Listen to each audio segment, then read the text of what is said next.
Thank you. Right. Are you suggesting that someone's trying to make a real-life sequel? Stab 2? Who'd want to do that? Sequels suck. Two in the box! Ready to go. We be fast and They be slow. Wow. A second Super Saiyan? Second in order, perhaps, but by no means in stature. Your fight is with me now. I'll have my revenge. And Deathstalker too. Man, I can't fucking believe this.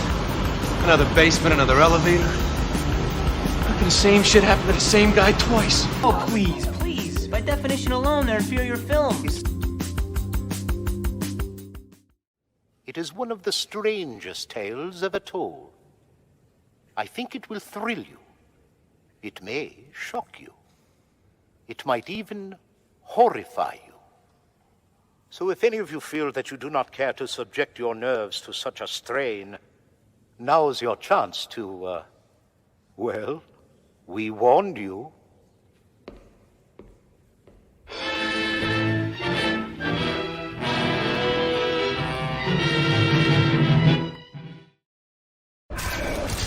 Every picture This picture shows how he died. tells a story. Well, what do these pictures have to do with us? Every story 3 people have died. has an end. There's pictures of us in there. We're next. I never thought I could see my own death before it happened. Wouldn't you want to know? Final Destination 3, rated R. Hello, boys and ghouls. It's your host, Chris, again at Inside the Sequel, the podcast where we talk about sequel movies that do not get enough love or attention that they deserve. And we come on here to let you know about them so you can check them out and just sing praise to them. It's October, and I'm super excited to continue going through our lineup this month. If you're new to the show, I definitely recommend checking out our other episodes, especially this month where we had Carmelita talk about Exorcist 2, and we had Mark Wheaton come on for Hellraiser 4 Bloodline. And if you're returning, then you probably had this date circled on your calendars, because today we are talking about the James Wong, I think, hit 2006 film Final Destination 3. And with me today, I have returning guests, and how they quoted perfectly before recording.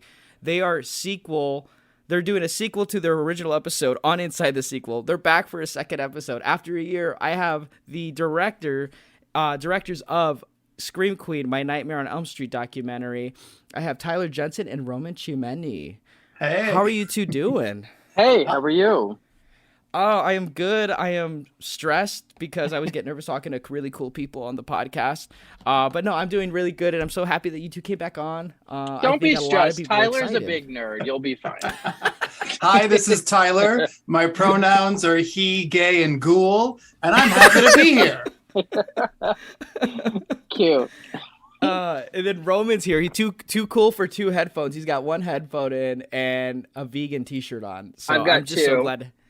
2. Ooh. To be fair, Vegan vampire is what the T-shirt says, everyone. So Yes. giving you a visual. He just likes to suck. yeah, I gotta stop letting you know me so well. Well, I have you two back on after a year, and it honestly feels like yesterday since I last talked to you two, because after we were done recording, I was like, I gotta get you two back on and talk about other things, because your taste and the way you look at movies are kind of like ways I like to look at them. And it's like, if they're people that are like-minded like me, it's like I want to keep talking to them, because it's like I don't get that around too much unless I, have a few drinks and I convince other people to think like me about movies. Well, then misery will love company here. But anyway, I just want to talk about what you two have been up to. It's been a year since you were on here, and I just love to catch up with you two. Like, maybe what have you been doing? Have you been doing anything for the documentary? Is there any new projects in the works? Or like, have you been watching really cool like horror stuff for October? I'd love to pick your brains on that. Okay. Well, you know what? For Scream Queen, I'll just get you up to speed really quick. Like, usually a doc like this would have already like laid down to rest. It's been years now. We had the pandemic, obviously, threw a wrench in this whole plan we had, but as of, I believe, next week, it's actually going to be starting some more screenings in the UK. So it's going to have its first UK screening. I have friends over there that have been like waiting to see it, so that's happening. And we have 4 other I can't even remember all the places, but we've gone overseas, so it's actually still going. We had a Blu-ray release in Brazil. We had a Blu-ray release here in the States. You can find it now. All the special features you would ever want. All in one place. Tyler, the listeners who listen to this podcast are usually the horror collectors who buy the boutique labels, and they saw that it came through Vinegar Syndrome. Yeah. But I also see you two still hanging out with Mark Patton, and like you're still doing stuff with the podcast or with the documentary, and I think that's so awesome. We're that so you two are still excited for him. He's got a new movie coming out with Carter Smith, who did The Ruins, which I really loved, and Midnight Kiss. It's called Swallowed. And it's actually a really sweet story because apparently the director saw our movie and was like, I have to write a movie for Mark Patton. And he did, and he's in it, and he's getting great reviews. I haven't seen it yet, but I'm very excited. I'm very proud. I was just like, oh, that is exactly the kind of response you want when you make something, is that someone's going to see it and feel inspired and do 7 other things. And to have any like little kernel of trivia attached to what he does next is even... excellent. It's perfect.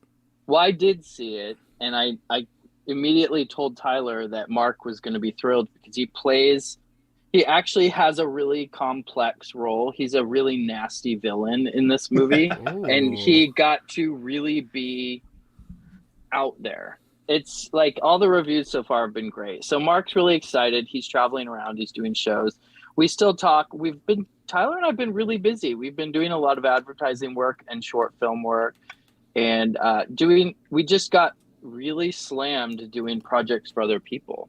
So we haven't really unveiled any of our things yet. Well, as long as you two are working at putting stuff out, I'm happy to hear that. I'm excited to hear that because I loved your work. And I know a lot of people that I do podcasting with, mutual friends and stuff. I'm always recommending that podcast to people. And I know I'm very happy to hear that people have watched it. They know what I'm talking about. I say Nightmare on Elm Street Part 2, they go, eh. But then I tell them about the Scream Queen documentary. They somehow always know about that one first, which I think is a good sign. We got really good press, and I think you did. We'll never have it that easy ever again. But it's weird, like how your documentary, we're looking at it now in 2022 now. It's like you see like the director who did the film, and you see Mark Patton, who's obviously close with other horror movie icons of the 80s, like Felissa Rose, Kane Hodder. Those people are getting roles again. They're kind of like breaking out again, and this whole concept of legacy characters in movies is such a big boom too. So people rediscovering these older actors from the 80s and those sequels and bringing them back and stuff. And I think your documentary feels like it was perfect timing for that kind of thing. Like Jack Shoulder did Nightmare 2, and he gets a Scream Factory release of Alone in the Dark, which had been a Scream Factory or had been a Blu-ray out of print film for the longest time. So you automatically tie that in. Unfortunately, you have the passing of Clu Gallagher, who was the dad of the film. Oh my God, I miss that man. He was so sweet. But then the outpour of people who were like, oh, he was so awesome, loved him in Nightmare 2, Return of the Living Dead. You kind of get you felt like a perfect timing to kind of bring this whole full circle approach in retrospective. And I think it really attached to people. I know with me, I love the documentary. I own it. It's a great watch. But I just want to say, I think you two are definitely onto something great, and I'm super excited to see what you do next. Thank you. Well, thank you. This has been fun. The good thing about the movie is that, like you said, it was probably the perfect time.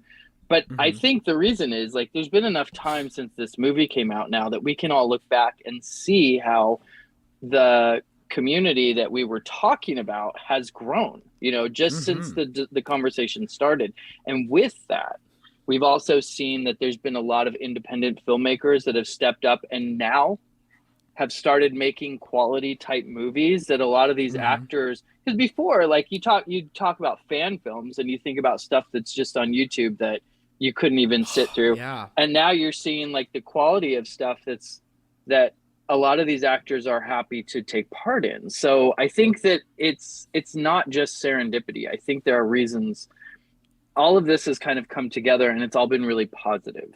And there's been a lot of positive changes. There's been a lot of girls that have stepped up and done stuff, like the Fred Heads girls pulled off their movie. You know, there's it is an exciting time. I kind of like, just, I've been doing a lot of work on my own. Tyler has too.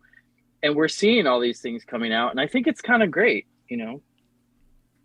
Yeah, it feels like a resurgence of like the 80s. You get a bunch of like horror movies and they're coming out, and some become franchises and some become cult classics. Yep. And like now it's like with the independent filmmaker, you know, with the A24s, you get like, you know, Shudder, you get like, you know, all these like original films coming out from these streaming studios and stuff. So like people's creative content can get like go out to like the mass audience and then catch a following.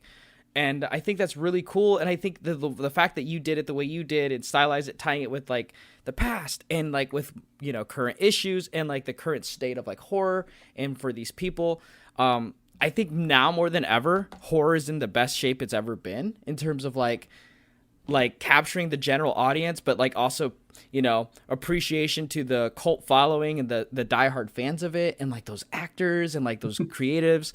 Yeah. And I think your documentary felt like a really nice like bow on top of like that time we're living in now, right? Where anyone can like reach out to these like you know, actors from old, and then like, you know, say, hey, we're doing something and we'd love to have you on. And then it's like, there is a chance they'll probably do it, like you said. Yeah. And I think you're doing really great with that, both of you. But I'd love to hear. Yeah, no problem. Yeah. Anyway, it's like at this point, it's like everyone starts clapping, like, wow, like, yeah, that's great. No, we're in a golden age right now. This year alone, all of our, you know, horror tentpole films have been pretty good. Mm-hmm. I'm not gonna name names as to who's the better of them all, but as a horror fan, I know I've been going to the theater almost every weekend to see a brand new horror film. Some of them original, some of them legacy sequels, and all these things. And I'm having the time of my life. Obviously, my two favorites of the year have been X and Pearl. Yeah. Everything Ty West has done in these two films is making me insanely jealous. It's weird that a name like Ty West, which, I mean, not that long ago, Ty West was one of the hottest, like, I feel like, underground horror directors. And he even did like a mass-produced Western at one point too. Had Greta Gerwig in a film. But like now he has to go to A24 and do like almost a trilogy in the same year just to like put some product out. And I'm like has to, or like, hey, if you give me $10, I'll give you 3 films. If he pulls, brilliant. If he can do a third movie before the end of the year, he might be a GOAT. He might be one of the greatest directors of all time. That's like honestly, Takashi Miike level of like, no, we're just gonna do it. I'm gonna do a new movie every 2 months. It's fine. I mean, that would be awesome. Like Ridley Scott thought he was cool doing The Last Duel and Gucci in the same year for Oscar bait movies. But then it's like, if Ty West can do it with the horror genre, it's like, give him an Oscar. Robert Eggers got a nomination, you know, a couple years ago. Now it's like, we are in team camp for Maya Goth, number one actressing of the year. Yeah, no kidding. But okay, so what have you two been watching for October? It's been the holy month of like spooky movies. For me, it's been watching stuff for the podcast, and honestly, just in hindsight now, and before the October season started, anticipation of Rob Zombie's The Munsters, because I'm just a huge Rob Zombie guy. And he didn't disappoint for me, but that's really been my big thing. But we get like a Hellraiser, remake. We have so many things on Shudder being released, a lot of repertoire screenings as well. Like right now, there's a heavy metal band, I think, or it's a symphony band that's been touring the country to do a Nosferatu showing in different cities. Yeah, it's like there's been a lot of like, October's been popping this year in 2022. Yeah. I'm not gonna lie. There's so many things. Tyler's definitely gonna have more names for you, like, because he's seen a lot of the current stuff. I actually stepped back and I've been working a lot, so like I kind of collapse in the evening. I put on Roku, and I find myself kind of gravitating to the shittiest, oldest 70s, 80s stuff that is somewhat familiar, stuff I've seen but can't remember anything about. I think there was one called like Trick or Treat that I watched with Ozzy Osbourne. What? No. Isn't Ozzy in that one from the 80s with the there's the, two. You're thinking of the rock and roll one. This is a I different love that one. one. It's a babysitter. Crazy. It's a babysitter movie. There's like this girl who's babysitting a young boy who likes to play practical jokes. Right. And he's tormenting her all night. And his That's dad the story is of my childhood. Yes, I can relate hanging out with you. And his dad just breaks out of a mental asylum and goes back to get revenge on the mom. But there's a babysitter there, and the guy's so crazy he thinks she's the mom. It's so bad. Whatever. I loved it. That sounds honestly really fun. and funny enough, when you brought up watching Final Destination, I told you I had just watched this one that seemed like an obvious precursor to these movies. You should probably edit this because I forgot what it's called. But it was exactly the same thing. It was the same premise. Like a girl survives a plane crash, a woman survives a plane crash, and then after that, she starts noticing that, like, weird things are starting to an entity is like trying to get her, and so you find out later that she's like death is trying to, like, get that card back. In the 70s? No, this one I think was like 1981. I'm gonna look up the name while Tyler's talking and tell you, but it was I was watching it going, wait, I've never heard of this, and immediately I realized this is just like Final Destination, and I loved it. Like, all these weird coincidences and things just like domino down and try and sever off heads, and everyone around her dies. So there you go. If you like Final Destination, it's a good one. But yeah, Tyler's seen a lot of the more current stuff, right? Right. I mean, I don't know. I prefer to go to the theater because I cannot watch movies at home. I'm on my phone. I'm not paying attention. It's not a good way to judge a movie. However, okay, so are you on Twitter looking at the discourse, or are you making like mini films on TikTok? Which one of those is the I do my daily TikTok practice, and I've been stifled before, so maybe 10 people see what I'm doing. But there you go. Yeah. No, the most fun I've had in the theater this year, by and large, was X. Yeah. I was screaming. I was laughing. You all know I edit movies. It's rare that a movie gets me by the editing, and this movie made me scream twice for the same gag. I can't explain it. If you've seen it, you know what I'm talking about, but like completely gave me everything I wanted. It was dumb. It was brilliant. It had musical moments. It had a very sex positive attitude. We had an untraditional final girl who gets to do everything and survive. And it made me so happy to see all the, how do we call them? The set pieces, all of the classic slasher tropes presented to me, but also having to figure out when they're going to be deployed, how someone is going to die. The movie opens, everyone's dead. You see where all the bodies are. The fun of the movie is figuring out when, where, and how, and why. And the tension that is created out of all of that information is brilliantly executed by Ty West. Mm-hmm. He really knocked it out of the park. That movie's like a Toby Hooper whodunit in 2022. It's weird, right, but it works perfect. It's a very scuzzy Agatha Christie movie. Yes. You know what's crazy? I usually what I do on Letterboxd with my friends, we do like a top 10, and it's a highly anticipated thing in the group chat. Other podcasters and I, we'll create our top 10 on Letterboxd and show them off. It's weird because like I feel like most of my top 10 is gonna be horror movies because it's been so good this year. It has been good. Did you like Hellraiser?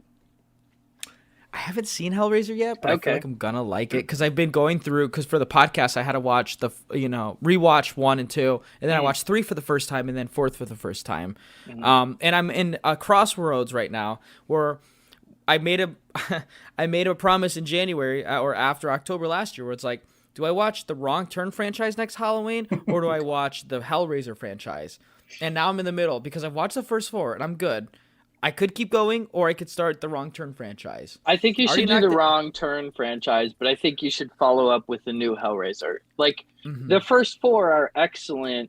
I mean, the first 3, really, it's 2. The first 2 are great. First 2, let's be honest. 3 is silly, but it has some excellent moments in it. You know, I love 3 anyway. 4 is well made. It's a butchered movie, but who cares? Like, just enjoy it. You can enjoy that movie.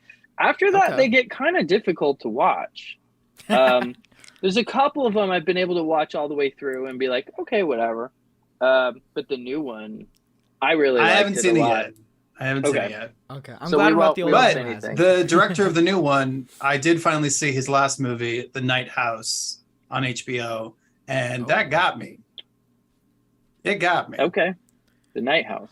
I was not expecting to scream at my TV at 2:00 in the morning, and I did.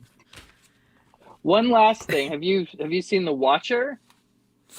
The TV series, The Watcher. I haven't watched it. Nope. The only horror TV series I've watched, which I'm so glad I did, was Midnight Mass, and oh my god, was that good! I've been watching Midnight Club every night after midnight. I put it on. And it's really great to see Heather Langenkamp back. Oh. But not only like have her do the Nancy Thompson role in Dream Warriors again, she actually gets to play different characters within the stories that are being told. And that's the kind of fun I want from my horror legacy characters. Don't make them do the same shit that they did in the movies already. Let them do new stuff. So thoughts on Texas Chainsaw Massacre 2022 then? Because they brought the original actress back to do a Laurie Strode type thing. Oh, we also got a Halloween Ends as well. That woman died. This is a new woman. She does die. Yeah. No, but wait, no. This is not the same woman. No, but they bring the character back. Okay. I will say that I loved this new movie. I did too. In the same way that like nothing will ever touch the original. That's the one I'm gonna watch if I really want to watch a Texas Chainsaw Massacre. But they pulled off something that I haven't seen in any of the sequels since then, which is true tension in a way that is an afterthought in really bad horror movies. So like, we have a killer with a chainsaw. Why do I need to build up suspense? This movie decides like, no, that's what we're gonna do.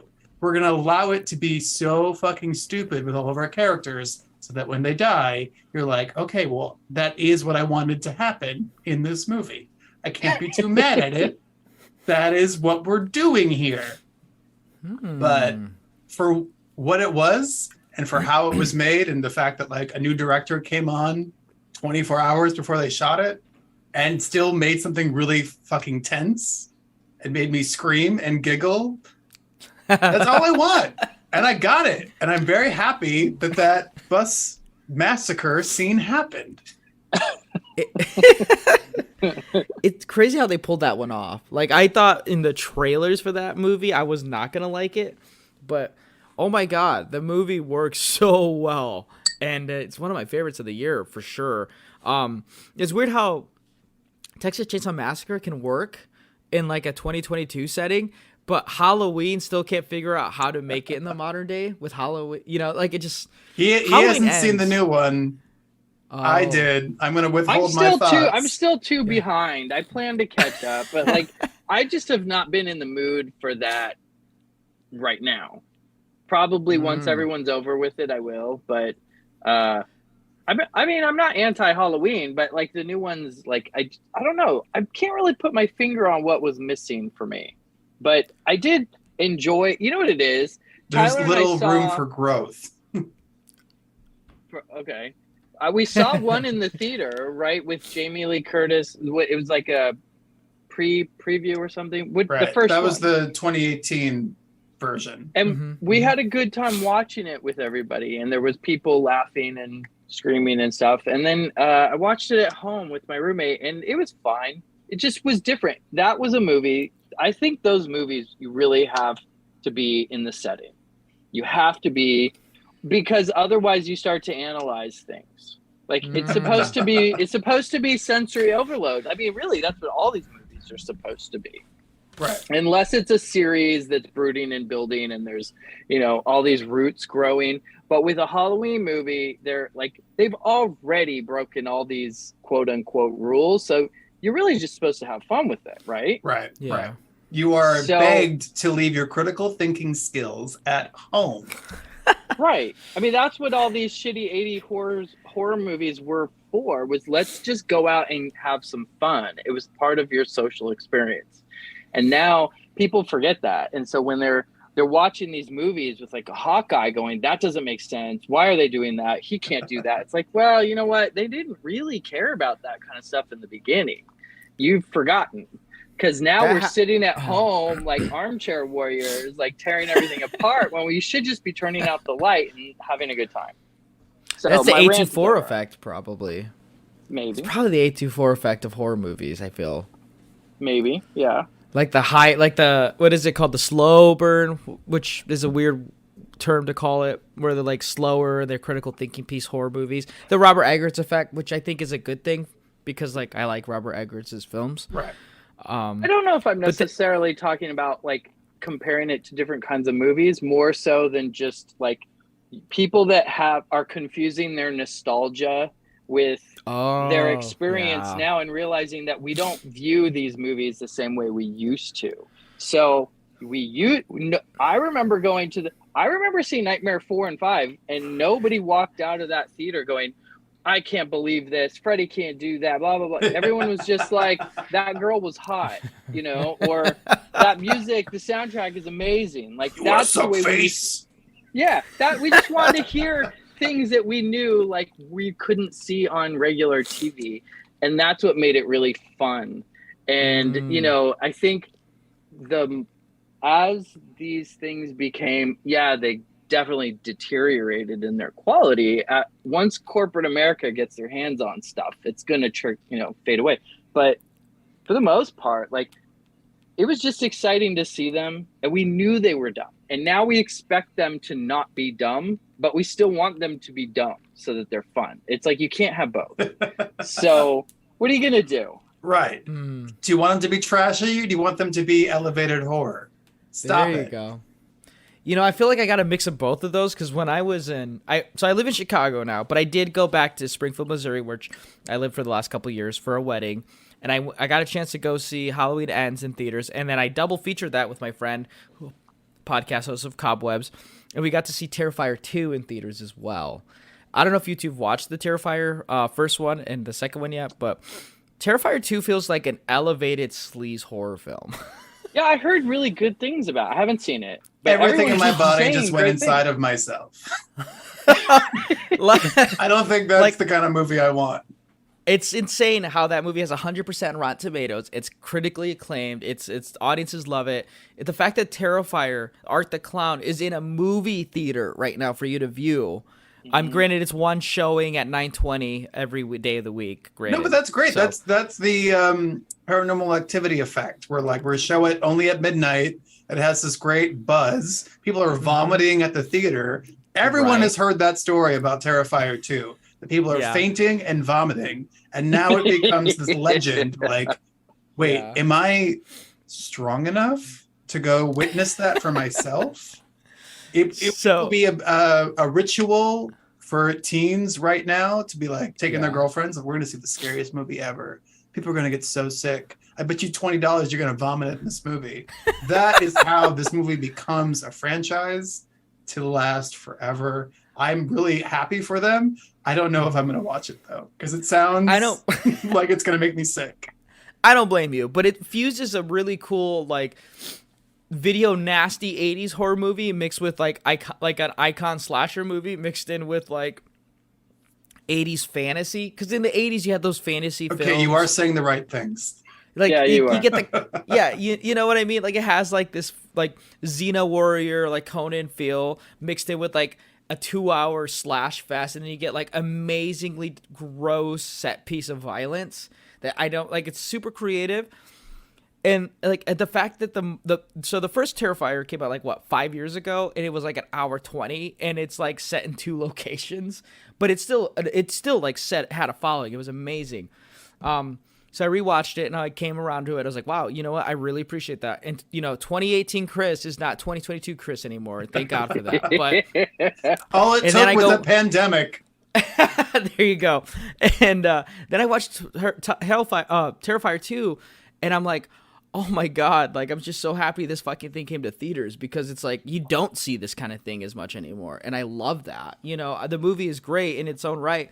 Is it one of the best things ever? No, but the fact that the people who made the first one got more money, they got a theater release, and they got, they increased the runtime to show, like, to flex, like, hey, we can carry a 2-hour runtime of this stuff, just to let you know we could, is really freaking cool. The fact that the horror audience is what's keeping movie theaters alive right now. That's the only people who are coming back to theaters, because we know that horror is better in a large group. That's why I go to see movies in the theater, because I want to be in that, shared moment of that chaos. If it's working, people are screaming.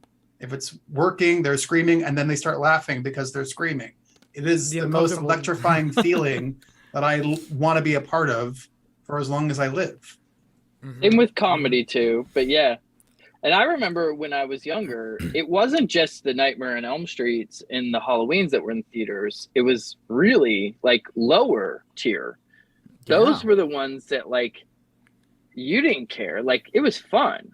And I kind of like that a Terrifier movie is in the theater now. Like we need more of that. It's been the opposite for a while. It's all the super indie horror stuff was just straight to Prime. And then Prime's never going to advertise it. You have to happen upon it. And it really should be in the theaters first. Like most of these dramas and things, you don't need to go sit in public for that. Yeah. I think this is excellent. So hopefully that's a trend. And also, Final Destination is one of those series that, like, surprisingly I love. And I found by just going into the theater, because I remember back when this one, I didn't see this one in the theater, but I remember that I was working at a time at a place that I didn't like. And after dealing with the public, and I just remember after work calling my boyfriend and being like, meet me at the fucking theater, pick the most awful movie where people die, because that's what I need right now. And I remember Final Destination came out and I was like, that was fucking perfect. Like, that's exactly what I needed. This is definitely one of my favorite franchises as well. I think the mechanics of every installment are the same, but it has this open-ended creativity allotted to it, in which you can have 13 Halloween movies, but it's all going to be the same. It's the same guy doing the same thing. There's not a lot of room for growth. This, however, gets to be like a Nightmare on Elm Street movie. The ideas keep coming, and I want more of them. I did see this one in the theater on a first date. And I think we only went, it was like, oh, you like horror? Do you want to go see Final Destination 3? It was like, oh, you're a nerd? I'm a nerd. We're going to go watch this movie. I did see one of these on a date, too. Was one of these in 3D? That was the fourth one. Fourth one. And the fifth. No, the fifth one was not in 3D, was it? No, I think it's 4 that's in 3D, because 4, that's the big push for 3D at the time, like Avatar. Oh my God, it was the worst. It is the worst. Yeah. It's the one I will never watch again. That's the one with the pool where they suck the guy into the bottom of the pool, I'm pretty sure, too. That's the only death I remember of that. And then the NASCAR thing, like, way to like alienate me in 1-2 punches. Like, I don't care. Right. If there was a mass accident at a NASCAR thing, I would not have hear about it. I was like, I don't know. I wouldn't have either. But I remember that scene always being in the trailer all the time. Again, 2006 when this movie came out. I mean, Final Destination was always like those movies because, how do I say this? When I was younger in the 2000s, it wasn't like I was going to see the movies all the time. I was just hearing by word of mouth from kids parents let them go see the movie. So they're like, Final Destination's crazy. Final Destination 2's crazy. It's like, these movies about death and these insane kills. And I'm like, whoa, like that's pretty cool. Like, see, that's exactly, it's like the same thing. That's so cute. Yeah. Because I did go see Final Destination 2 opening night way back when I was in high school. Terrified me. That opening sequence of part 2 probably is the best opening sequence of the whole series. And 2 gets scary the older I get. It's always the log through the windshield. Everyone remembers that from the trailer, and it's traumatized a whole generation. I left that theater and it was a thunderstorm raining. Riding home. Oh no! Absolutely convinced that it was the last night I was going to be alive. That's the power of cinema. Yeah, I mean, I was watching 80s horror movies at home. I wasn't going to the theaters to go see these movies, but I heard it from word of mouth. But as soon as Final Destination 3 hit the DVDs at Family Video, I was renting that movie. And that's, of course, when I was introduced to Mary Elizabeth Winstead, and then Sky High, obviously. Get that out of the way. Was this her first movie, or was Sky High the first movie? This was my first time seeing her, too, that I remember, and I thought she was great. I saw her in this, and then in Sky High is how I saw it. But at the same time, being a kid, elementary to middle school, roller coasters are freaking cool, at that age. And then you have a period where you're scared of them, and then when you get older again, you love them again. But at least for me. But seeing Final Destination 3, I was like, holy crap. Like, that is some scary, traumatizing stuff right there. James Wong did X-Files and, Black Christmas. Oh, I love the Black Christmas remake. Everybody hates it. Don't, Tyler. Don't. I don't even want to hear it. Yeah. No, okay. Oh, wait, no. The guy who did Black Christmas, he did part 2, right? No, Glenn Moore. Okay. Maybe he wrote it. Okay. I think he just helped write it or produce it. James Wong, he did stuff for X-Files, which I did like his X-Files stuff back in the day. I actually have all the seasons on Blu-ray, and I still like watching those from time to time. But Glenn Morgan also wrote for X-Files, and he did Black Christmas. That's probably why they collabed together on that then, because Glenn Morgan was a big producer for X-Files, so that makes sense. But with Final Destination 3, 2006, you get things. I pulled out a few movies just to give you an idea of what was coming out during that time, and I think why I was really gravitating towards that. You think about, you get for me, I love this, but you get Monster House. You get things like the Silent Hill movie. You get the Wicker Man franchise. You get the Hills Have Eyes franchise reboot. You also get Hatchet. That gets nice too. That kind of becomes a franchise at some point. Right. But Final Destination 3 felt like one of those weird franchises during the time, with the Saw franchise as well. I felt like they were competing, and then you get Final Destination a couple years later that starts to throw its hat in there. And obviously Final Destination Saw keep going as well. It was a cool time in the 2000s where early 2000s felt like they were remaking 1960s William Castle and 80s reboots in a way. And then they kind of progressed into these indie kind of inventive horrors like Final Destination. I don't know. That's why I love the 2000s. And I thought you two would be perfect for this episode. Because 2000s horror I think is low-key underrated. I don't feel like people give it enough credit. Well, you know what I have to disagree with you. No way. All right, you take it. You love it. You take it. Okay, I do think that I agree with you. I think it's a little underrated, but I think it's because I think a lot of the characters during the time were kind of bland. Even in this movie, I think everybody in this movie is bland. Yeah. I think everybody in almost all of these movies are bland. They were missing a little bit of something that we had from the stuff I loved before. But the movies themselves are great. This is coming after the 90s, which is it's my least favorite era of horror. Oh. And not just because it was literally taking a dip anyway. It was changed. It was there. There's some good stuff there, but it just technically I didn't like the way they were making them. I didn't like the lighting. I didn't like the scores that much. I just wasn't a fan. And then 2000s came, and they started having more fun, and it seemed like they were actually giving it their all with these scripts. The character, I hate their style. I hate their clothes. Most of these people are the same. All my notes from watching this movie were the fashion of 2005, 2006 is awful. Terrible. Awful. Yeah. See, what I was going to say is... There's good go ahead. stuff. No, go. I think the only good movies from the 2000s era that I can remember off of my head are like 28 Days Later, May, The Descent, and Insidious. And like, what else came in that? The last half like of the 2000s were good. Jennifer's Body. I mean, that was still 2009. Yeah. Sorority Row. Like, a lot of the remakes were terrible, but then towards the end, we got some good ones. I love Sorority Row. I'll die on that hill. I love Piranha 3D. I'll die on that hill. Okay, well, now you've moved into a different decade, so stay in the early We're talking 2000s. about 2000s. Wait, Piranha 3D was 2010.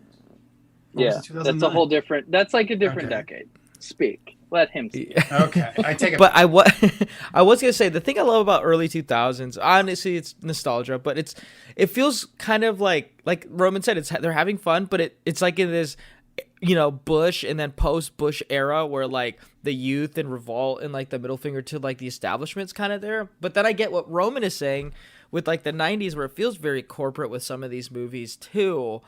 But I felt like they were still letting them get like creative, like the House of Wax remake, the House on Haunted Hill remake. Mm-hmm. Those are William Castle's 60s remake movies. And the House on Haunted Hill remake opens with a roller coaster scare. There you go. And it has Matthew Lillard as well. And then you get the Scooby-Doo. Oh, wait, no, Matthew Lillard's in 13 Ghosts. Or 13 Ghosts. Lisa Loeb.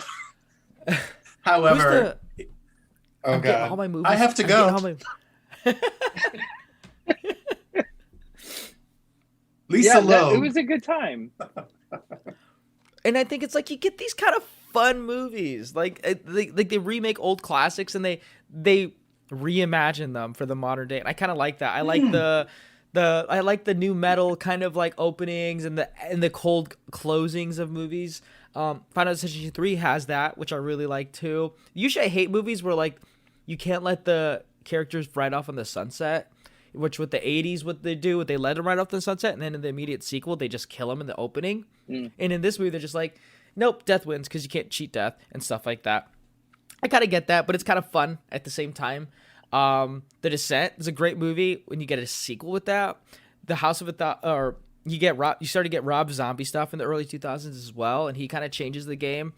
I don't know, like the 2000s I felt like anything could kind of be a hit, if that makes sense. Like, I don't know, like you wouldn't know what would like get audiences going. You get a movie like how The Hills Run Red, which was like this low budget 2000 slasher movie about this insane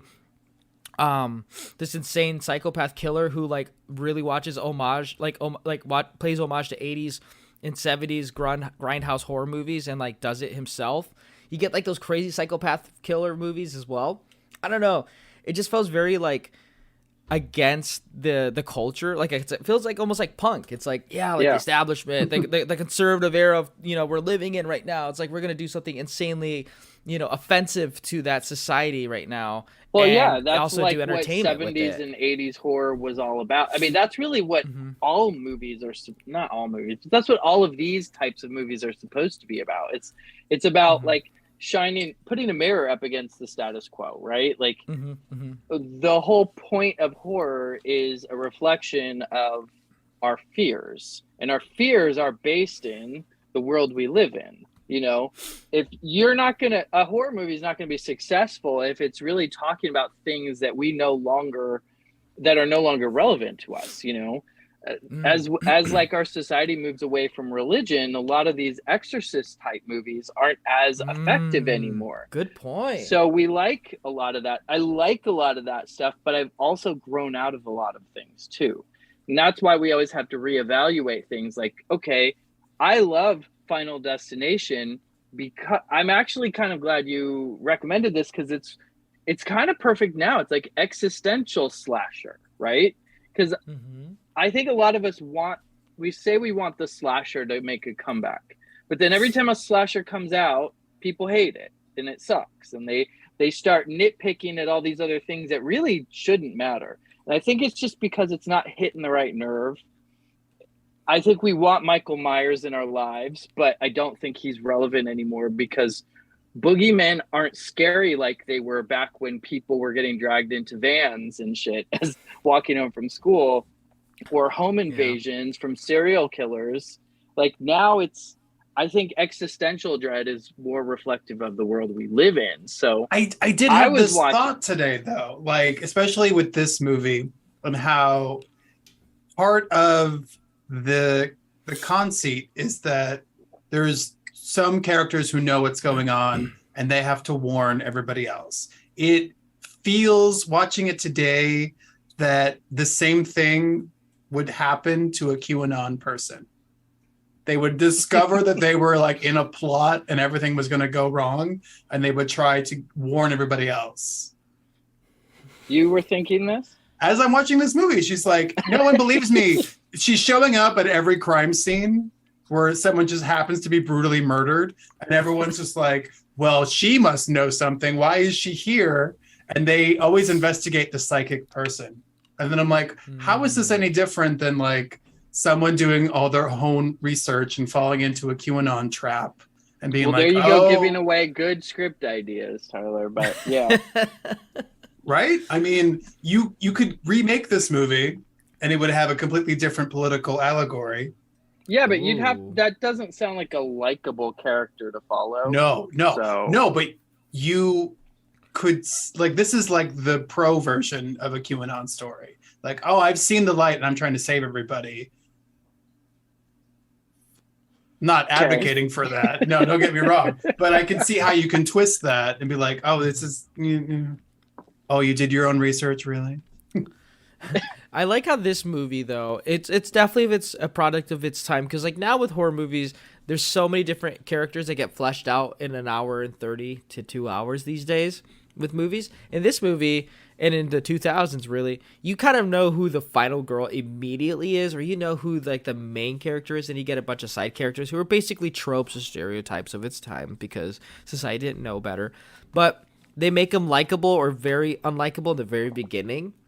Right. Like you think about like The Descendants, you think about Snakes on a Plane, unless outside of things like, Tyler, you said like 28 Days Later, where it's a little different, that's a little bit more inventive. But like in these kind of movies that are a little schlocky and, basically popcorn movies is what I like to think of them as. You kind of get that and you're like, oh, that character's a dick. And it's like, that was the goal of the writer. They don't want you to like this person. And right. Because you're supposed to enjoy watching them die 20 minutes later. But then I kind of get the flip side of that, was like, well, think about who that person is, and if you enjoy watch them die, that's a whole other argument. I get that. But I don't watch those movies that way. I just kind of enjoy the whole popcorn fun of it. And in 2022, we don't get those kind of horror movies outside of like something like Texas Chainsaw Massacre 2, or not 2, but Texas Chainsaw Massacre 2022, which it kind of is more like, hey, like, everyone's fodder for, Leatherface. Right. Like we are watching Texas Chainsaw Massacre 22 to see Leatherface kill some people. And to have any other expectations is a fool's errand. Right. But I don't know, in Final Destination 3, I think still with there's 3 more that's come out after that, or is there 4 more? 2 more after this one. No, they're not working on. I thought there's 6. If there's a 6, I'm watching it immediately. Do not toy with me. If you're hiding this from me, I will watch it. I can't remember if they said the Final Destination is not actually the Final Destination, because they made one more and they made a better one, which thank God they did. Yeah. There's 5. Okay, there's 5. Yeah. Okay, Final Destination is number 4. 4. It doesn't say 4, and then the next one comes out and it says 5. So it does the Friday the 13th thing where it's the last chapter and then they do the new beginning. Yeah. Right. In the same way, this last movie's called Halloween Ends, and we all fucking know that ain't true. I am kind of like, all right, who's going to do the next one? It's going to be claymation, and it's going to be great. I don't know. You never know. Maybe Blumhouse might, watch your documentary and might want to tap one of you two on the shoulder for it. So start planning. Always have a script ready. I'll say yes. Yeah. Always have a script ready. I got 4 of them. Which one do you want? The one where you tie in the Shamrock Corporation in it. That would Thank you. I'm not going to get started on that. No, but here's the thing: in hindsight, when you're watching Final Destination 3, For me, it's still the most rewatchable. Yes, I don't know if it's because it's like the better made of the first three, or it's just I like the whole concept of the the characters and how they die. I think the first one is definitely an early 2000s, late 90s movie. Right. And sometimes I'm in the mood for that, not always. And then the second one, it's kind of like watching The Strangers for me, where it's like home invasions are very scary for me. And then like, car accidents and driving on the interstate, living in Chicago now, it's like you see crazy traffic. It's like, that's kind of like too close to like normancy for me. So I don't enjoy rewatching it often, but 3 is always that one where it's like, yeah, this is exactly what I kind of need. I don't know why 3's that, but I feel like that's the case for a lot of people. 3 for me, rewatching it today, I'm like, I've always said this was my favorite one of the series. It is because I am terrified of roller coasters. So that whole opening sequence works extra hard for me. I also think this is one of the best designed movies in the franchise. The way that all of the insert shots build tension, all the misdirection in the editing, I think is really fun and playful. It rewards you watching it over and over again to see all the clues. You get to be detective while watching this movie, as well as being viscerally put through the ringer. And I will say, unfortunately, I think Mary Elizabeth Winstead in this movie is the closest final girl I have to my own personality. And as much as that pains me to say, of like, I want to be something a little bit more proactive, not proactive, a little bit more like someone who gets to fight a lot. No, I'm the person who's like, I took a bunch of photos and I think they're speaking to me. And if I just stand silently in a room, I can figure it out, hopefully before someone does. You are the one that goes mute in these situations for sure. Absolutely. I'll let you. It sounds like I kind of wanted to hear you make like a brief summary about this, because I'm trying to. All of these movies jumble up together in my head. I watched this 2 days ago when I really liked it. I did have to ask Tyler beforehand. I was like, okay, wait. There was this scene in a movie. Which one was that from? This other one, what was that from? And every scene that I could recall was from part 2, because I've seen that one a million times and I loved that one the most.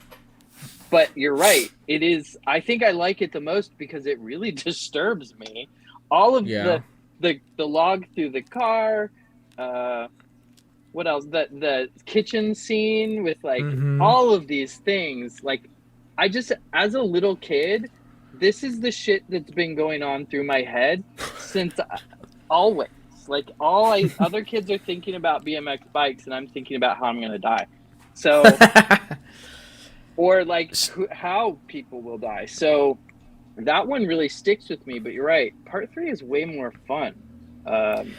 Yeah. Because it didn't seem like any of this shit would ever happen. No, but like if you start to think about it, then you start, has like the movie opens up with them in the amusement park, and they see like they're all excited for the roller coaster. And I know a few times in my life where I'm excited to go to a roller coaster, I start to think the what ifs of like, well, what if this screw comes loose or all this other stuff, The big one for me is the large drop. Like, that's the one that I don't ride those anymore. At a time I used to, but then it's like I start to think like I've heard accidents of that happening, and plus it's like that's terrifying. You just want to just get dropped. Like, I don't know. That's not my thing anymore. But yeah, that opens up in like an amusement park, and they're all excited to go into a very aggressive and a very scary roller coaster that seems very extreme for a local fair, where it has like a whole like demon statue and it's talking to them and stuff like that.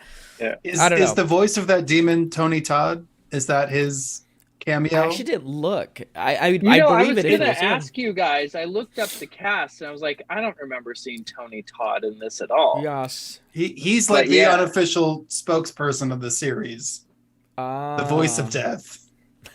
So he's like an Undertaker in all the other movies. Okay. Yeah. Okay. Yeah. But I really loved the opening of this movie, especially as she's like super dreading going onto this roller coaster, because that's exactly how I feel when I'm at an amusement park. I'm like, I don't want to go. And I am always forced onto it. They're like, they want to see me scream, and I will.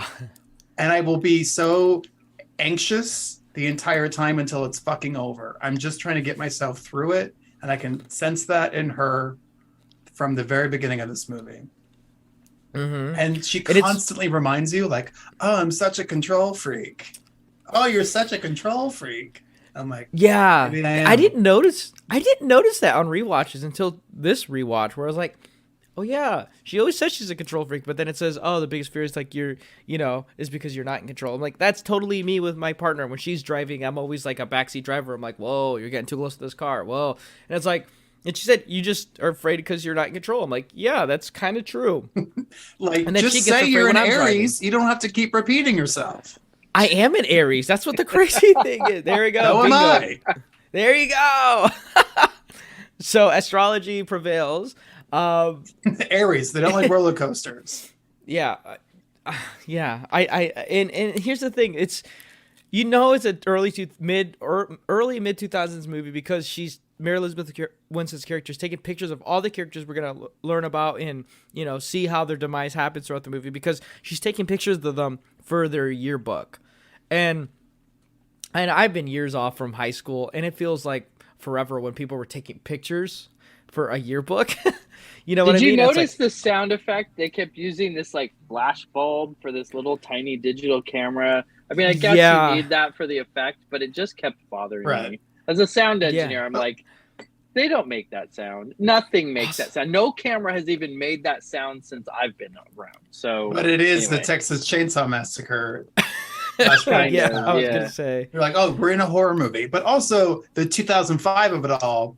The younger bratty sister's like, let me borrow the digital camera because I'm gonna go hang out with my friends. And it's like everyone has a camera in their pocket at all times now. No one would ever fight over this little point and shoot today. Also, what I love about the 2000s, and in this movie, it's no different. They kind of like are in the 80s, where every character's kind of like, carefree, but they're also super aggressive at the same time. Like Mary Elizabeth Winstead's sister just like flips him off, and then it's like the guy with the hammer. He like knocks the whole thing at the very top, and I'm like, is that gonna hit somebody? It was like what's that gonna do? Did you notice that the little sister has the worst wig you've ever seen in your life? Yeah, I did notice it this time around. Actually. It's like very puffy around her skull. I'm like, I don't know what's going on.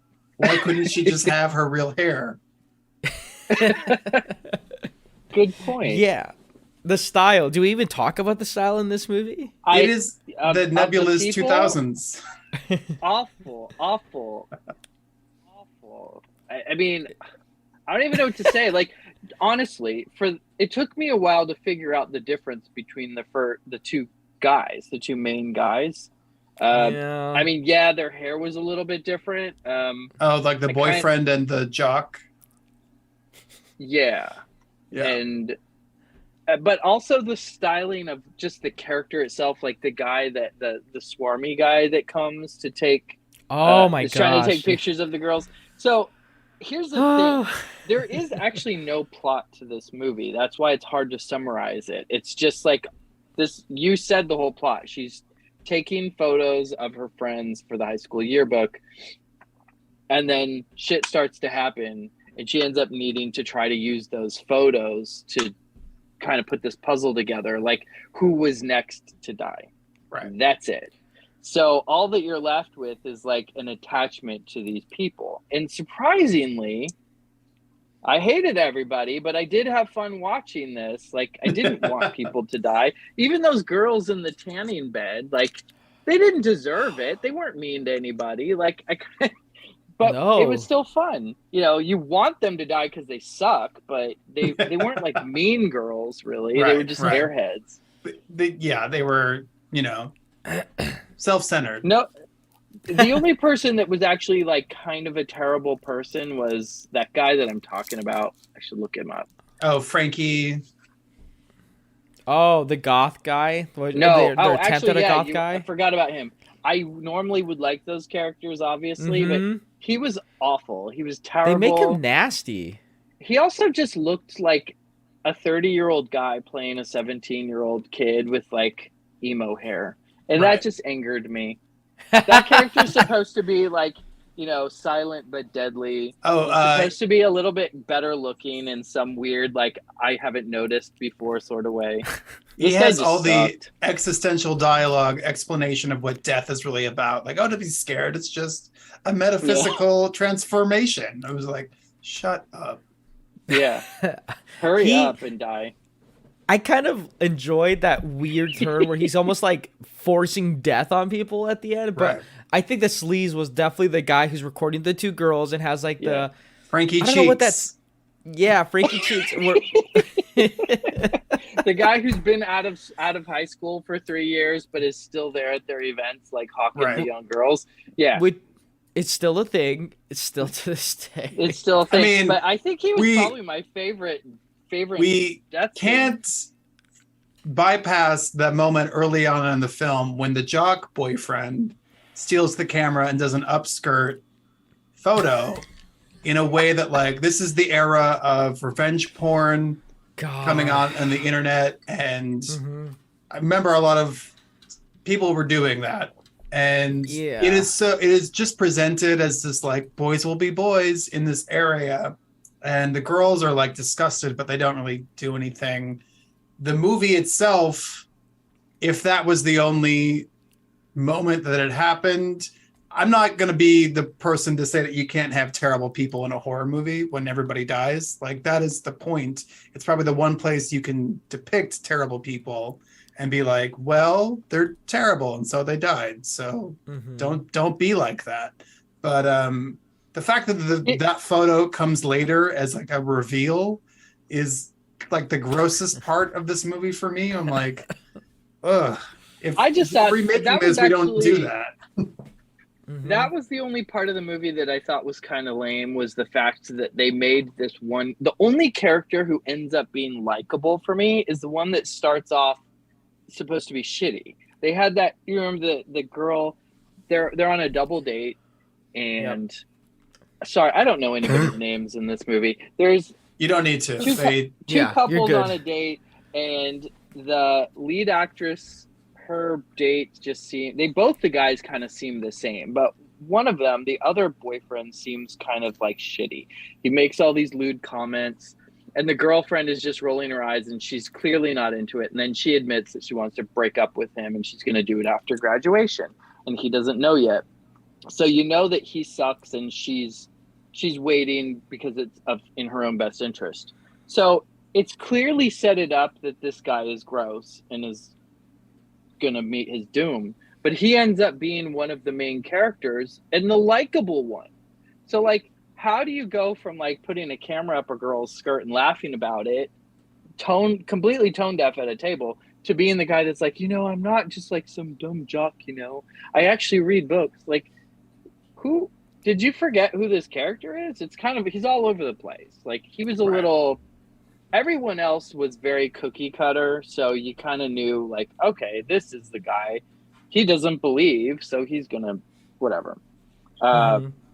It did sort of. I didn't really care that he was putting the camera up the skirt so much as like, why this sudden like 180 in personality? Well, death changes a person. Okay, I'll give you that one. I mean, and Mary Elizabeth Winstead's definitely like, I don't fuck with you. Like, I know what kind of piece of shit you are. But then it kind of becomes like a desperation move where it's like, the only person who believes me is this fuck. Right. It's like a trauma bonding thing where like suddenly, well, maybe you're not a terrible person because we both experienced the same shit. Right. But the nice thing is, obviously she moves on because like near the end of the movie when they meet all on the train, she has her own life. Right. Like, she has a roommate and a friend and her sister she's planning to meet with. And then they see him and he goes like, oh, I was just coming into town for a game. I would have hit you up. It seems like they're not even close anymore. Right. So, you kind of get that. But I totally get the whole they work together. And he's kind of heroic in some ways too. Like, you get those heroic moments with him and him trying to explain to people. But it's almost like... Well, he's the one that figured it out. He's the one that was like, this is what's happening, girl. Be careful. She didn't believe him at first. Right. It's almost like a cautionary tale. Like, the way you carry yourself might fuck you up later because, like, you're not going to, like, you know, if something's happening and like you have this reputation where people don't want to care about your thoughts and stuff like that, ultimately, you know, you have, you know, people pay the price for that. And I feel like that's what this movie's trying to say in some ways. I don't think I'm giving it that much credit, but it's like, yeah, you know, if he wasn't such an idiot and such a jerk and, you know, misogynist in this way, you know, people probably would have been less aggressive towards him and he could have actually done some good instead of like trying to like make up for it later. Yeah. Yeah. I mean, I will say the main character, the one that you like, Mary Elizabeth, she actually looked good. I thought her hair was uncharacteristically cool. And she didn't seem like, you know, once she got over her trauma from the main event, she was kind of likable and cool. Like, she wasn't wimpy and she wasn't like, why don't anybody believe me? You know, she seemed like she was carrying the movie just fine. Yeah. She's almost like a narrator for the movie too, which is weird. Like, you get a character that like is narrating for the audience while also like going through the movie itself as a character. I feel like you don't get that too often. I think I have to also say that this is one of those rare movies that really forces you to just enjoy it. You can't, you know, with the other ones, you might like be able to pick out some logic, like no one would ever do that in a kitchen. Like, you know, of course you're going to die if you know, keep the toaster teetering on the edge of the sink. But in this movie, it's like, they didn't even have to do anything. Like, things were just flying at them. You know, like, let's just have this cart in a Home Depot, like driving itself and shooting nail guns into people's heads. Like, it is like everything is just on target with this one. It kind of was off the wall bananas. So you're forced to just sit here and let the sound design and the screaming and all that stuff take you away. It kind of was genius in that way. And I love the red herrings in the photos where it's like, oh, this is how they're going to die. And then they kind of realize, oh, that's not going to be the case how they died. It's just something completely different. Well, did you not think of The Omen at all when you saw it? Exactly. I kept thinking The Omen with the sliced head scene constantly. Yeah. So it's like old, kind of a flashback to that stuff, but at the same time, it didn't feel like they were redoing anything. But it also didn't feel like this wasn't trying to be anything more than it was like, I'm sorry, make you feel tense and freak out. The moment when the final girl like does her library research and comes with photographic evidence of Abraham Lincoln. Oh. With a line through the top of his hair. Like, see, that's where he was shot. And then obviously the Twin Towers and the airplane. I was like, oh, we are definitely in 2005 right now. I think I did check out a little bit during that moment because I'm like, what are you talking about?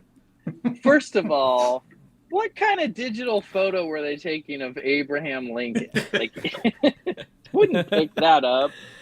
Yeah, same one. Yeah, I think it was a Samsung. So when you rewatch this, do you have like a kill that's like, wow, that's a really good like creative moment? Because like we obviously watch these movies for the creativeness and inventiveness of how people can die. Do you two have like some that like stand out? Of this particular movie, I think the tanning bed death is the first thing I think of in this movie that is universal. I think everyone remembers that. And rewatching it again today, the editing of these death scenes is so well done, of how it just ratchets it up, and the misdirection of how you think it's going to happen, where you think it's going to come from. The fun of rewatching it and seeing all the little clues of like, you're going to burn in hell. It's a hot night or something. I don't know. The brand of the tanning lotion as it squeezes out the door, all of it is really fun. I mean, that scene alone were there. Yeah. Right. Yeah. It was very formulaic that way. Like, I could definitely tell what was going to happen, but I just didn't know when. Right. So it was still fun. This one still gets me, being burned alive, I think is a real terror. And watching the glass break underneath them as it gets increasingly hotter. Yeah, it doesn't pull any punches on that scene. I really like that one too. I think one that Roman, which one do you like? Which one's your favorite? I like when Frankie Cheeks gets rear-ended by the big truck at the drive-thru, and the saw thing just guts his head open. And then there was like this it comes back for more again later, because they're like, oh God, he was an asshole. And then it comes back and does some more and drills. Like, that was pretty amazing looking. Yeah. It looked great, and it was believable too. And it's funny that he's flipping them off, and everything. And they're in McDonald's, so it's like, capitalism is gonna kill you if not with like fast food some way or another. Right. For me, the one that always stands out, because it's a little detailed, but it's always been at the end where the sign crushes I forget his name. The McKinley. Isn't it so weird that my last name is the name of the high school I go to? It's like, what screenwriter wrote that? Yeah. Mm-hmm. I like it though, because it's like all those fire the fire rockets like come at him and miss him. He's like, you see, I just can't die. And then the sign crushes him, but it splatters him, and then half of him is still out and like twitching and stuff. Over. Yeah, and I'm like, oh, that's fun. That's cool. The little detail. I did take notice of the horse scene right before that, because I thought it looked exceptionally well shot. The girl, when she was caught on the horse, and the horse is bolting and it's dragging her through a crowd, and normally that would just be complete CGI that would look phony, but I think they really had a girl being dragged around. I believe it. In 2006, I would. It's terrifying. I say that's a really good sequence. I think the worst death in this movie is the unnamed, unspoken Asian woman who gets a spear through her. Oh my gosh! She just like comes out of nowhere. She's the sister's best friend who's on the roller coaster with her that we never see. She never speaks, and then they're like, "Who was sitting next to you?" She doesn't even know her name. Right, and then she slides. She's too afraid to say it. Yes, just like Paris Hilton in the House of Wax remake. That was like from a year or two earlier. Yeah. Oh man, I love these kills though. This movie like definitely has like the more memorable ones. I don't know why it is, but it just is. When emo Ray Jepsen gets the nail gun to the face, I get sad because I liked her. I wanted her to dump her fucking loser boyfriend and realize that she's a lesbian and be like, oh, it makes sense now. She doesn't get to do that. But that was pretty outstanding. The nail gun just all through the head. They really did a good job with this movie. Yeah. Mm-hmm. Especially for the year too, usually I'm used to seeing so much CGI that it doesn't do much for me, and I didn't really notice much with this. Yeah, no, that's a good point, because like even like a lot of them are quick scenes outside of like the one where the guy gets the car piece in his head, but like the workout scene smashes him completely, but it cuts it so quick. That's but it's the like, one wow. that I knew was coming, and I did cover my eyes. I'm like, I don't need to see it again. Yeah, the tension was just like so bad though. I couldn't wait for it to get him. That's how we work out in there. We're just screaming at a bear the whole time. That guy has a cool name. What Texas Battle is his real name? Oh wow. His name's Texas Battle. But yeah, and I just kept watching him play this part, and I'm thinking, I hope he's having fun with this, because they wrote a really terrible character, terrible lines. He's just this like roided out jock. He's an African American guy who's like a bro who's being. I was trying to figure out if they were trying to imply that these guys were on steroids because of the way they were acting. It seemed beyond. Right. And like, why Extra are they getting aggressive. all pumped up for a game that's not even like happening, or it happened before? I don't know. It didn't matter, but right. Yeah, Didn't anyway. they graduate? Yeah. Right? So what is why he is still he so doing? angry for I don't another know. game? That's why I was like, what? They've got to be high. What the fuck? And roided out. They already graduated, and the little sister still wants to borrow the older sister's yearbook camera. And she's like, well, as long as you bring it back to school. Bitch, when were you going to return it? I like how the little kids at the beginning of the movie are trying to sneak into the roller coaster, and like we're 5'5". Oh yeah. And like, yeah. I kind of believed them. I was like, yeah, they look like they just about be up there. Also, those guys took their job way too serious. Oh, I wanted to say, actually, at first I wasn't sure how I was going to feel about it. I mean, I don't have this big fear of roller coasters or anything like that, but, you know, I kind of knew what was going to happen. But I actually had that experience on my senior trip. We went to a amusement park, and I was on this ride that goes completely upside down. And as we're at the top, I realized my thing wasn't actually closed. The bar's over me. No, it was. no. So I had to hold myself up like this the whole time. And it was like a pirate ship that would spin, and then when it would get upside down, it would just like linger there. So my. Oh, we lost your audio. We lost you. Oh. There you go. Oh, can you hear me? Yep. My earbuds died. Sorry. So yeah, I was on a roller coaster with the shoulder bar thing not attached at all, completely coming up, and I had to hold myself in there, and they wouldn't stop. Like the guy, it was your typical teenager that's running the machine, was just like not paying attention, and I'm sitting there upside down looking at the gears straight below me. Like, you think I wouldn't just fall in the water, I'd fall in all the gear stuff, and I'm like, can you just like shut the thing off? So I had to go through the whole ride holding myself in my seat. After that, I was like, I think I'm done. I'm not doing this anymore. It surprisingly didn't like stop me from roller coasters, but it definitely has made me hyper aware of things before they happen in that sort of scenario. Yeah, the cultural impact that these movies have for everyday life. Like, you know, I traveled abroad this past spring, and when I was on the plane for the first time since I was like 12 or 13, immediately started, you know, thinking about like Final Destination 3 or 1 with like the airplane. And then every time I go on long trips, I think about Final Destination 2. And then when I'm at a music park, obviously when you're going up and cranking up, you know, you're going to think about Final Destination 3. And I think that's the lasting impact on the culture these movies kind of have. They really have. I do not drive on the freeway and not think about the log scene to this day. Oh, yeah, absolutely. I go by semis, and I'm like, oh my God, please not let this be the day. Driving over bridges, same. Yeah. No, Wait, this there was a movie has bridge taught one? me how to be, you know, how to constantly keep Final Destination alive in my brain in any given situation. I'm like, what is the thing that I'm not expecting that could undo all of this?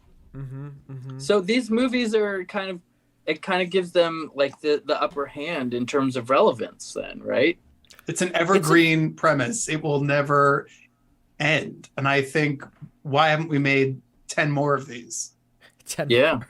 it's true. I mean, it's very ingenious, especially it came out at a really I sounds like Roman. You watched ones that were like predecessors to what would come with these movies, but I feel like these movies came out at such a good time. Like, it was such a ripe time for these kind of movies. I feel like these came out in like mid 2020s or 2010s or early 2020s, and then mid 2010s.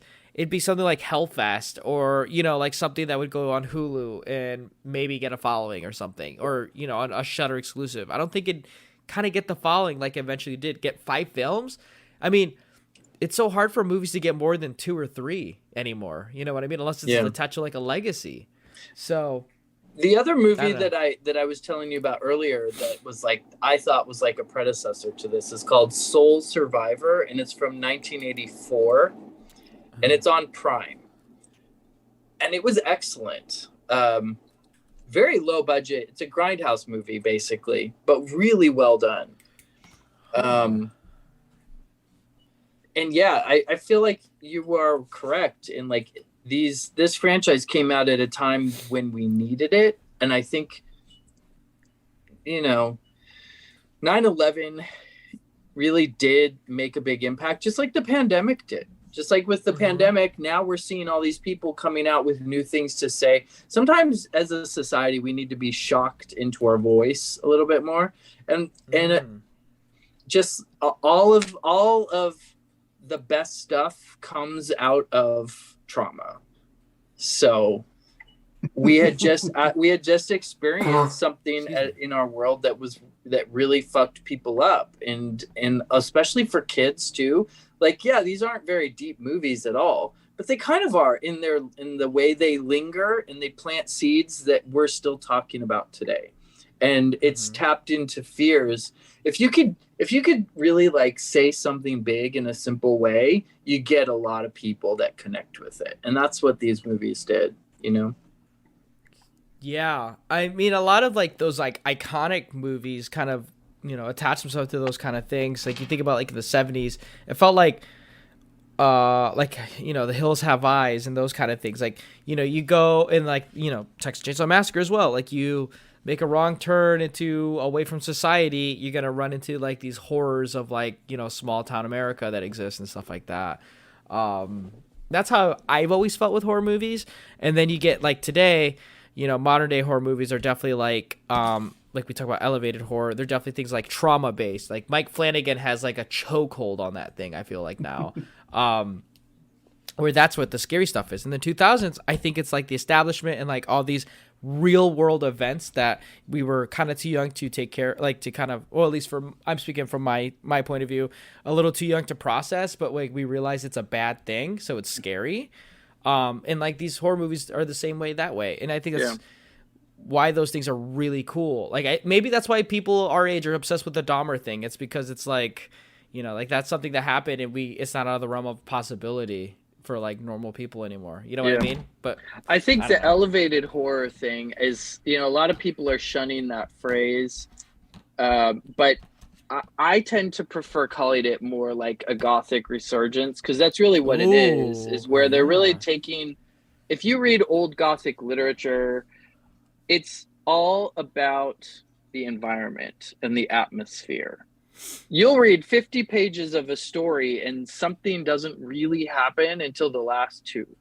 And that was horror, because it's all about getting there. It's how did you get here? How am I in this, you know?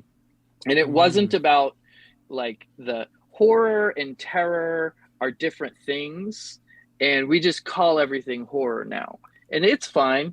It's cool. I like both. Maybe you're not in the mood for a slow burn, but sometimes the slow burn has a payoff that the slashers can't. So, you know, I think instead of like being so dividing everything, we just need to understand that, you know, there's different flavors for whatever you're into. So that's my defense of that.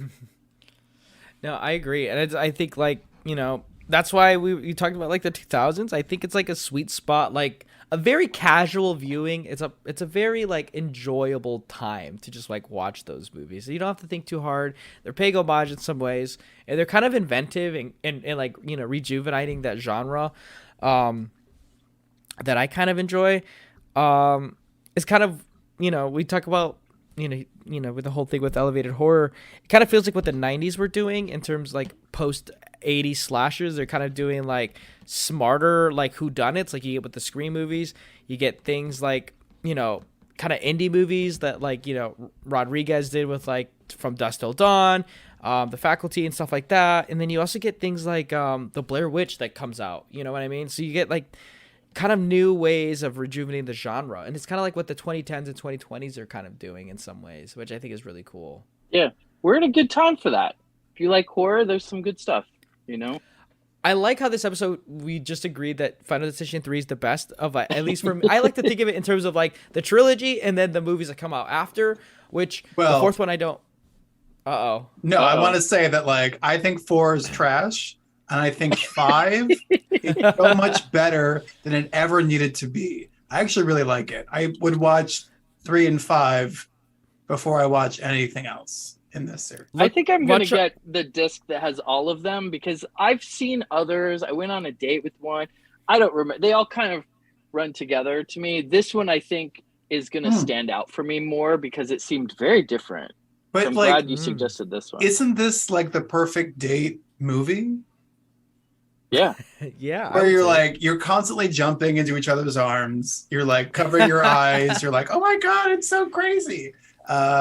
Well, I think Or you like would do that with any of these movies, but this, to me, a perfect date movie is one that gets you wild in the theater, but like you don't have to think about it when you leave. You know, like this, there's no plot to really carry with you with this one. And if I'm not mistaken, I do believe a lot of these movies came out in February or like early midwinter, maybe.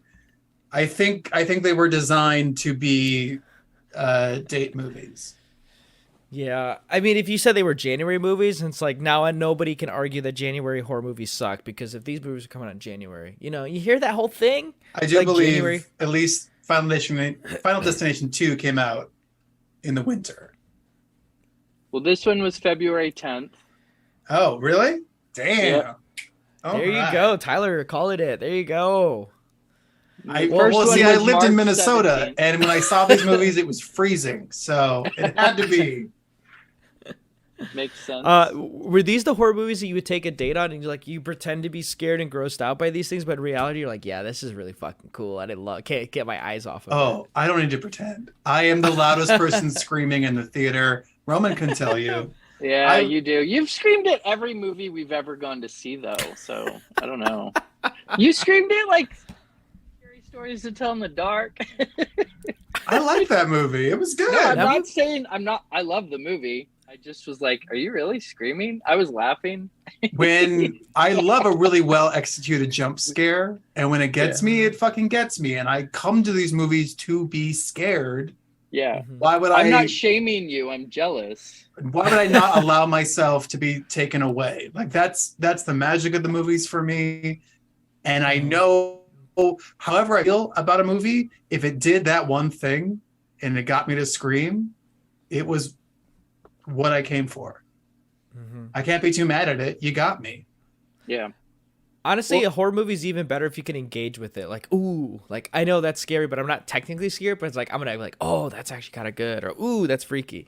I love to play with movies like that. Paranormal Activity, the first one. I didn't really think it was gonna. I didn't in the theater. I enjoyed it, but I didn't really think it was anything. And then I got home and I'm like, oh fuck, I don't feel. That's how I was with the Purge movies. So the Purge movies, I didn't see any of them in theaters because I thought they were like these, oh my gosh, like, you know, bad for business type of capitalizing on, you know, current events type movies. And then I watch them and they're actually fucking smart, in my opinion. Like they're actually criticizing the people I thought they were championing. And I'm like, whoa. And then it's like outside the first one, but that, you know, 2 through the rest, I'm like having fun with them. Like, oh my God, that's crazy. What the heck? That's insane. Or like, yeah, kill that guy. You know, it's like... I don't know. I love playing with movies. And Halloween Kills and Terrifier 2 in recent watches now, those are definitely it. Which is funny because it comes full circle with like the movies we've been watching today. I had mixed feelings about Barbarian while I was watching it. I haven't seen Barbarian. You haven't seen it yet? It's coming to HBO, I think, in a couple weeks. Obviously, go see it in the theater. Know nothing about it. I don't want to say anything, but it made me the person in the theater saying to the screen, do not go in there. Do not go in. Like I became that person. I couldn't hide it. And it was just like, everyone in the audience was like, yes, don't go in there.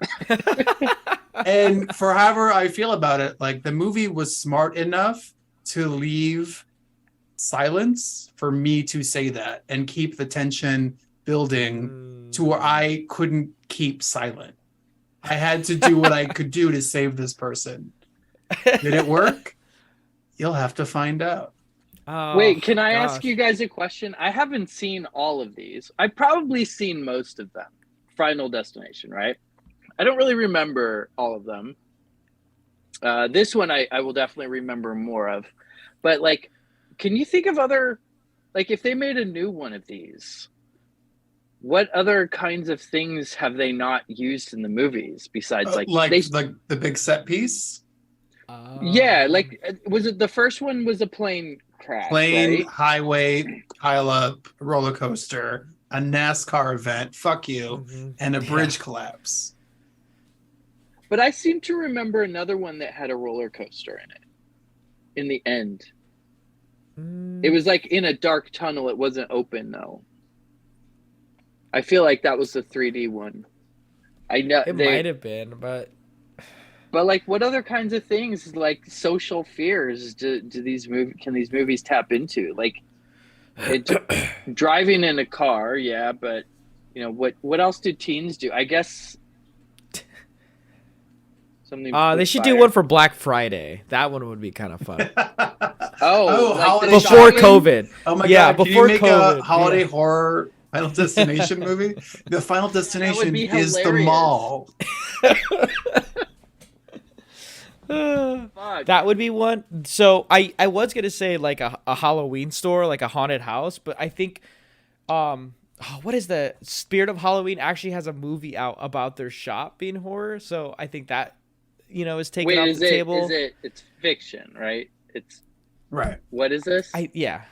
Okay. I think like Spirit of Halloween decided to use like their shop as like the premise for a horror movie.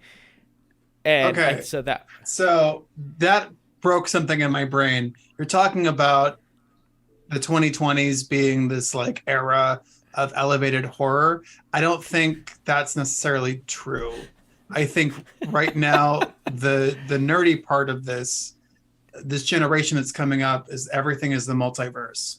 So everything is good point. I mean, everything everywhere all at once is the kind of culture that we're living in this internet takeover of our lives of every moment. Every IP franchise is folded into each other. All of the companies are merging together. Things that don't belong in franchises suddenly are all interwoven together so you can't tell one from the other. I think there is some horror to that we haven't quite grasped yet or found a way to articulate. That would be a really unfortunate thing to put in this movie, but a different idea for another time. They need to make Idiocracy a horror movie. Have you Idiocracy seen Idiocracy? is a horror movie. Yeah, but they need to step up the actual horror then, I guess it would be Dawn of the Dead. But see, then we get into Halloween Kills and we get into cults and mob mentality horror where the dumbest people are the ones who are going to kill you. Mm-hmm. That would be too scary. Livelihoods.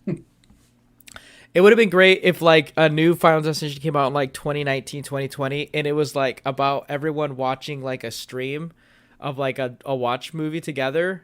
Kind of like oh shit, and then you're seeing Unfriended. People die. Yeah, like Unfriended, like Dark Web, or just Unfriended. Like okay. That. I mean, to steal from real life, the next Final Destination would have to be at like Coachella. Like a stage collapse or I mean, that would be good actually. The pandemonium, but plus you get all these like obnoxious kids who are, culturally appropriating. We're getting into like Piranha 3D territory, which I love. I know it's a good movie. Those things are kind of fun. Yeah. Those are like great like late night Netflix watches. Yeah. They really really knew what they were doing. It was really well talented people making shitty movies in a great way. Right, but like knowing that we can have fun with it, but we're not going to skimp on the thing that makes this movie great, which is the gore and the tension and the amazing set pieces that movie has. I think about all the time. Okay. Yeah, think about like the smart people who did things like Crawl or like the Evil Dead. That's the same director. Like I need those guys doing those. I recently watched 47 Meters Below in the second one. I saw the first one. I haven't seen the second one. Second one I think is better and it's more fun. Is and Mandy Moore in it? She's not in it. I don't think I'm watching it. But I think like more movies need like subgenre films like that need to have like the fun ones. You know what I mean? Like shark movies are always like The Shallow and stuff like that. You get the Jaws, but then it's like you get like the fun ones like 47 Meters. Did you see the Australian one? I think it's like Bait 3D, where there's a shark in a supermarket. There's like a flooding, and now there are sharks in the supermarket. It's like The Mist and Jaws together at last. And Crawl all mixed in. That's awesome. I like that actually. What is that called?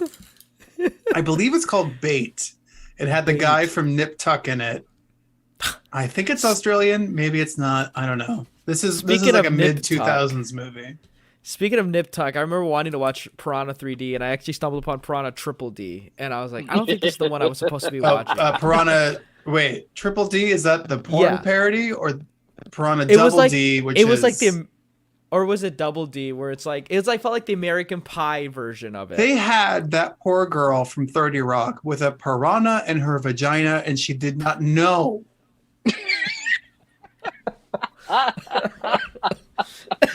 I'm going to say that sentence again. She had a piranha in her vagina and did not know.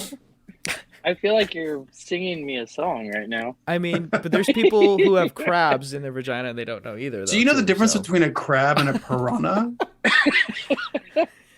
Well, I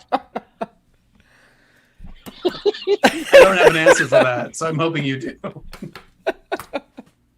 I hope that her not knowing didn't last for so long. Like, it seems like that She would didn't end know quickly. and then had sex with a boy, and the piranha bit that penis off. And I think that is the only thing you need to know to watch this movie. It's terrible. But that sentence alone will sell movie tickets. I'm sold on it. I got to rewatch it. I can't breathe. You really don't. I love the American Pie-ization of movies. Like, you get like the superhero movie 47. Oh, You're frozen. When your heart's not open. Uh-oh. There I am. Now you're right? back. Now you're back. Okay. I was going to quickly say, like, I liked the American Pie-ization of the 2000s, where it's like they would parody things of other movies, like movie 47, the superhero movie, Scary Movie. I guess it's more the Scary Movie-ization, not the American Pie-ization. But I just say that because they were more horny. Yeah. But I kind of like those, you know, kind of B-rated movies that already be like movies. Right. Yeah, I kind of like those of the 2000s. So when I was younger, we had Cracked and Mad magazine, that's where they would do all of those parodies in like magazine comic book form. And it would just be, there would always be a horny element to all this stuff. And then I feel like they've turned it into the screen. It was for the same audience, just a couple decades later. And it was hilarious. Yeah, it's like, it's so funny how horny these people and writers are, and it's like they have no shame. But then it's like, it's kind of funny the inventiveness and what they're copying and making fun of. And it's like, that's right. I feel like a lot of the horniness from these comedies of that time, of the 80s, 90s, 2000s, we realized that was setting a bad example, and we were depicting men being very sexually aggressive towards women, and that was not good. And the thing I want to say is, like, horniness is not bad, but we shouldn't always depict only men being horny. Women get horny too. We're always depicting men being horny and women being objects, but like, I don't think the answer is not to have any horniness. I think we need equal opportunity horniness so that everyone gets to be objectified. I feel like they're doing a pretty good job of that now. Right. I feel like especially it's all about women being like, I can totally do this. Did you see Booksmart or Blockers? Or even, what was it, Both Neighbors 2? The Neighbors 2 was awesome. I covered that on the podcast. I had so much fun with that. And I did see Blockers. And I really like Blockers. I like that guy, the dad in Blockers, who's like the what's his name? Not Ike John Cena. or John Cena? Ike. Yeah, that actor is fucking hilarious. He was on Mad TV for a bit. Yeah. I loved him. I love Booksmart. Yeah. I feel like those movies understand, you know, their audience very well. And they're really good at it. So kind of like the 2000s with this movie. They know the audience and they kind of give it to you. But Roman and Tyler, it's becoming that time now where I love to ask you, you know, what some things are coming in the future. What are some things that, you know, you want to leave the audience with, so we can kind of check you out and follow what you're going to be, you know, working on in the future. Oh, shit. That's the tough question of all. Right? So- How much can we give away? You know what? I got it. Breadcrumbs. This is a breadcrumbs I'll kind be of like honest. podcast. We had some really great ideas of stuff that we're trying to get down on paper. Some stuff that actually happened. Like I had to hard time like processing some really crazy stuff that happened to me, and it's taken me through the pandemic to kind of unpack it all. And now that we're working a lot and we're back in the groove, we're actually starting to buckle down and get things going. And we have a whole number of ideas of things, but we've been involved in a lot of other people's projects. Tyler and I did a movie together recently called The Hat Man, which is in festivals right now. It's a short film that's like kind of an homage to Nightmare on Elm Street and all those scary entity haunted house movies that we love. Yeah, that's directed by Rob Alicia, and I edited. Roman did the sound for it. We did some work with the Monster Makeup team. They did the amazing film Death Drop Gorgeous, which you should all go watch on Shudder right now. Their new movie is coming out, and we've had some fun on that set. So I can't wait to tell you stories about that. As well as Alice Mio McKay. She's got So Vam on Shudder right now. Her new movie she just finished, Bad Girl Boogie. She already announced a third movie. This girl is 17, 18 now. I don't know. She's already had 3 features done. It blows my mind. She's incredible. She's the new face of horror. I'm so excited. There's also a series that I always talk about. I just did an episode for this Hulu series called Bite Size Halloween. I don't know if you've heard of it. It's an anthology. They're in their 3rd season now. And it's little shorts. So each episode, it could be anywhere from like 1 minute to 20 minutes. I think my episode's like 10 minutes. And it's, season 3. I forget what episode. I think 19. It's some guys invading a house. But Bite Size Halloween is actually interesting because it's